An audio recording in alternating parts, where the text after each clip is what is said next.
Good morning. I don't think anything is ever going to ruin your life as much as expectations. Well, expectations and your opinions about the things. As to say, it's not the things that disturb us, it's our opinion about the things. And this the things, you can change this, you can change your opinion. And when you change your opinion, whether it be past, present or future, then you change your own emotional well-being. Then you're starting to take responsibility for your own emotional well-being. And everybody's emotional well-being is their own responsibility. When you're projecting it onto other people, that's not when you're control. But expectations are now I've arrived at a stage, like I remember, like, when I even first started out on this whole mission journey I was on, when I found myself first homeless, I said to myself, what the fuck is this? You know what I mean? I didn't sign up for this shit. But this was the start of me having to learn that that was my big problem, wasn't it? What I expected and what I got were completely different things, and this is what caused me the disturbance. I sat down on the pavement and started crying, like. But I wasn't long getting over that, sure. I hadn't got a whole lot of choice in the matter. And then ever since then it's been a constant lesson of no expectations, no expectations, no expectations. And even when we get to this stage now, even though I don't have any expectations, I sit down yesterday minding my own fucking business, not even giving a fuck what day it was, but it still makes a point of kicking you in the bollocks just to make sure that you fucking enjoy your night. You know what I mean? Like I didn't even have any notion of any of this New Year's Eve shit, but it just kicks you in the bollocks just to make sure that you don't enjoy your night. You know what I mean? Like just to and from it, like I get the philosophy, but again, it comes back to it's not the things that disturb us, it's your opinion about the things. And I tell you the truth, I'm not too disturbed. I just said, here, you know what? Fuck you, grand. I'll deal with it, like. But it throws every desire and every expectation my way, and everything just throws my way. I have to stay rejecting everything. Because it gets like that after a while. That if you cling to this expectation, or this you start to think that things are the way they aren't. You're going, I'm going to be in trouble, like. You know what I'm saying?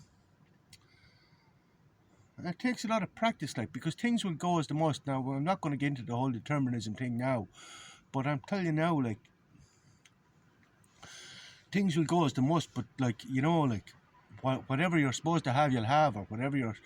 But this thing of grasping or clinging or having expectations, that's.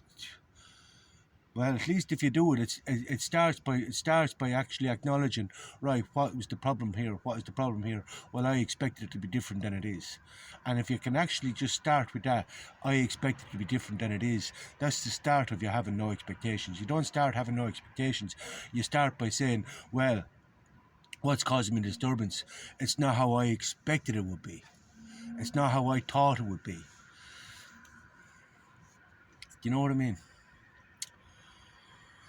That's about expectations. And the next thing then I want to talk about evil. Like, I spent my day yesterday watching biographies on SS men like Joseph Mengele.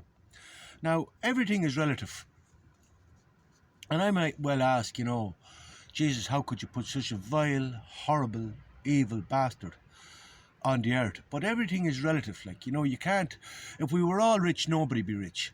If we were all if we were all men, there'd be no women. You know what I'm saying? You must have opposites. You must have contrast. You can't have good without bad. So in order to have good, you must have evil. Do you understand? You must have contrast. You can't have. This is the whole thing about binary opposites, like two extremes of the same thing. And that's exactly what you have in Joseph Mengele.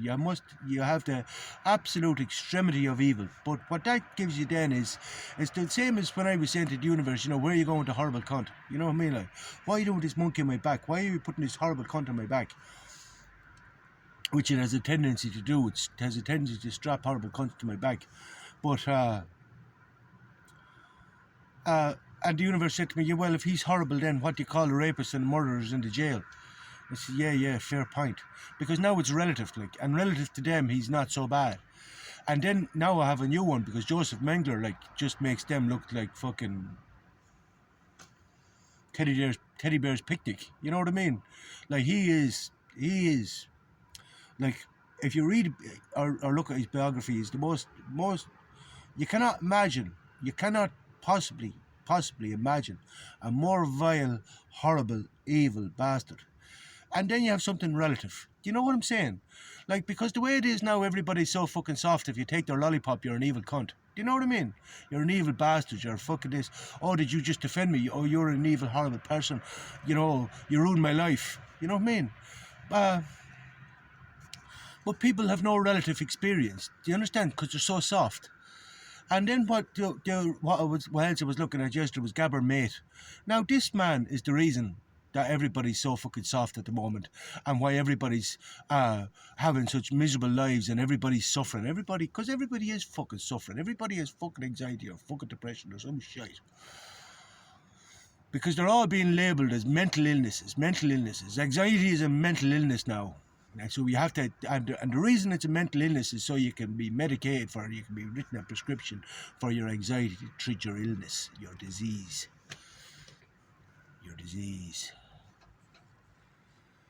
But you'll be happy to know it's not your fault. No, it's your mammy's fault and your daddy's fault. Because they didn't pick you up enough as a child, and they didn't wipe your ass enough, and they didn't walk you to school by their hand, and didn't give you the right vegetables. And your granny didn't give you enough money at Christmas. It's all their fault. It's not your fault. So you'd be happy to know that it's not your fault. It's absolutely not your fault. Your disease, your illness. Not speaking to anyone in particular, but I'm just saying, your disease and your illness is not your fault. It's your mother's fault or your father's fault, because you didn't pick up enough as a child. It's a problem in your attachment relationships that they didn't give you enough love. That's what has me the way I am. I didn't get enough love.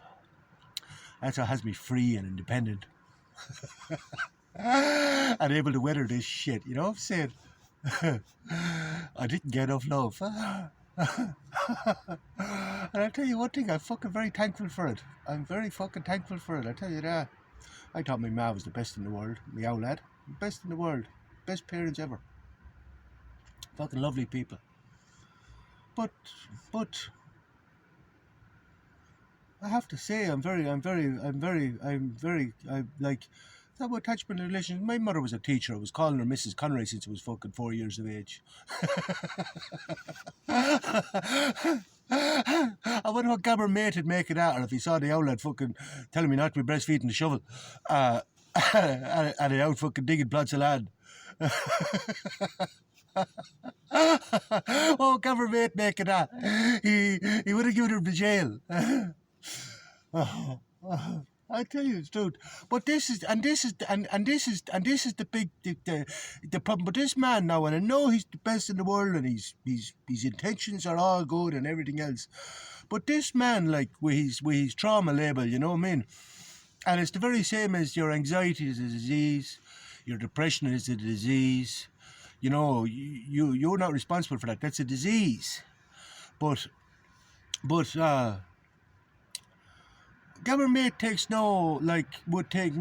I know his intentions are the best in the world, but he takes no responsibility for this, you know, for creating this victim mentality, you know, that this poor you, and that it's not your responsibility that you have a disease. And then he even promotes, like, the various medications that he took for them, and how they helped him to treat his disease. Because he has ADHD as well. He's a doctor, but he's ADHD. I don't know how the fuck he got to be a fucking doctor, but he's ADHD. ADHD. I said to my ma once I had ADHD. My ma says, "You doing your hole?"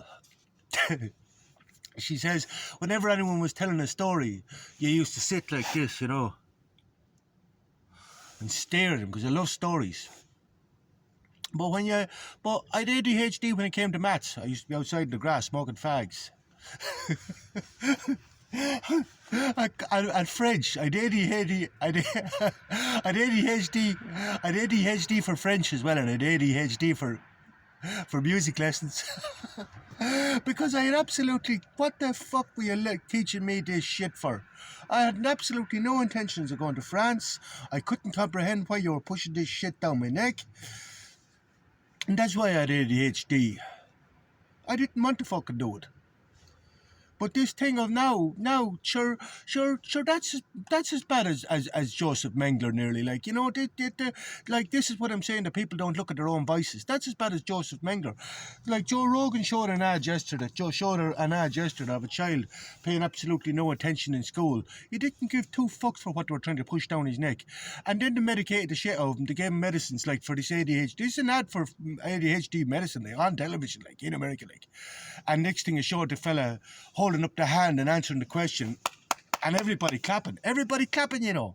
In other words, you're being normalized, you're being medicated to be normalized, and so that everybody else will approve of you, and everybody else will like you, and everybody will clap when you get the right answer, and when you pay attention, that you're now fitting in. You are now fitting in.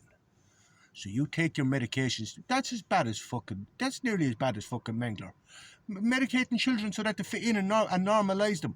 Like, I'll tell you the truth, I'll say, like, as much as the universe kicks me in the bollocks, I'll say thank you very much that I wasn't fucking born in that era. They would have given me some fucking medications.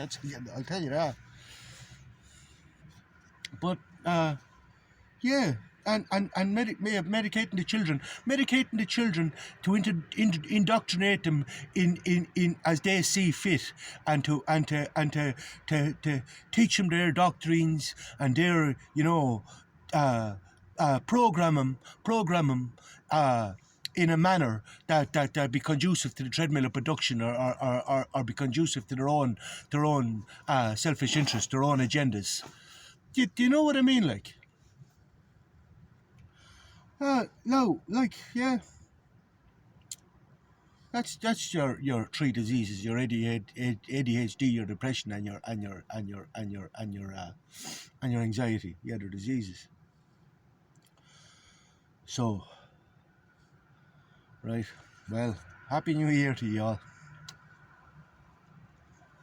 I don't know what today will be like. Maybe I get a moment's fucking peace. Good morning.